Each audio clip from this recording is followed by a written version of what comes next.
آج کی تیسری چیز جس کے ساتھ اللہ تعالیٰ گناہ معاف فرما دیتے ہیں بندے کے سارے، کہ بندہ آمین کہے اور فرشتوں کے ساتھ مل کے آمین کہے۔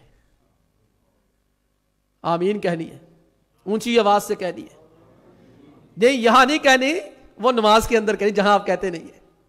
چلے ہماری مسجد میں کہہ لیا کریں اور کسی مسجد میں نہ کہا کریں، یہاں تو کوئی روک ٹوک نہیں ہے، یہاں تو کوئی لڑائی جھگڑے کا اندیشہ نہیں ہے نا کہ اونچی آواز سے کہیں گے اللہ کے بندو یہاں کہہ لیا کریں۔ سنت ہے، میں کون سا کہتا ہوں جو نہیں کہتا اس کی نماز نہیں ہوتی، لیکن اس کی فضیلت بہت زیادہ ہے۔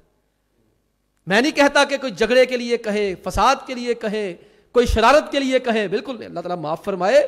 دین کسی کو ستانے کے لیے عمل نہیں کیا جاتا، شرارت کے لیے عمل نہیں کیا جاتا، بلکہ میں تو ذاتی طور پر اس چیز کا قائل ہوں کہ جہاں شرارت کا، فتنے کا اندیشہ ہو وہاں بندے کو ذرا تحمل اور برداشت سے کام لینا چاہیے۔ لیکن یہ چیز بڑی اہم ہے، کم از کم جہاں سہولت ہے وہاں اونچی آواز سے کہہ لیا کریں۔ آپ علیہ الصلوۃ والسلام فرماتے ہیں اذا امن الامام فامنوا، جب امام آمین کہے تو تم بھی آمین کہا کرو۔ جب امام آمین کہے تم بھی آمین کہا کرو۔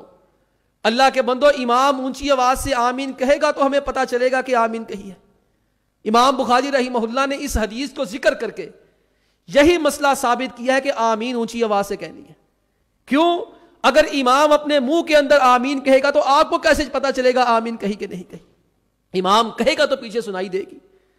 صحابہ اکرام رضی اللہ تعالی عنہم کے بارے میں آتا ہے جب نبی کریم علیہ الصلوۃ والسلام آمین کہتے، صحابہ اکرام اتنی اونچی آواز سے پیچھے آمین کہا کرتے پوری مسجد کے اندر شور شرابہ اور مسجد گونجنے لگ جایا کرتی تھی۔ عطاء بن ابی رباح رحمہ اللہ فرماتے ہیں ادرکت مئتین من الصحابہ، فرمانے لگے مجھے 200 صحابہ سے ملاقات کا شرف حاصل ہوا ہے۔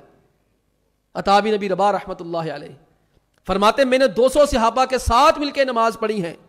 اذا قال الامام غیر المغضوب علیہم ولا الضالین، جب امام غیر المغضوب علیہم ولا الضالین کہتا تھا رفعوا اصواتهم بآمین، وہ 200 صحابہ اونچی آواز سے آمین کہا کرتے تھے۔ اللہ کے بندو کوئی ضد نہیں، کوئی لڑائی نہیں، کوئی جھگڑا نہیں، کوئی شیطانی اور شرارت نہیں، کوئی کسی کے ساتھ تعصب کا مظاہرہ نہیں، بس ایک روایت اپنے ذہن میں رکھ لیجئے۔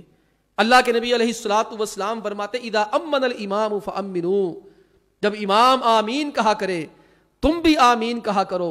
فإنه من وافق تأمینہ تأمین الملائکہ، جب امام آمین کہتا ہے فرشتے بھی آمین کہتے ہیں، جس کی آمین فرشتوں کی آمین کے ساتھ مل گئی غفر لہ ما تقدم من ذنبہ، اللہ نے اس کے سارے پچھلے گناہ معاف کر دینے۔ اللہ کے بندو اس کو عادت بناؤ۔ اور اگلی چیز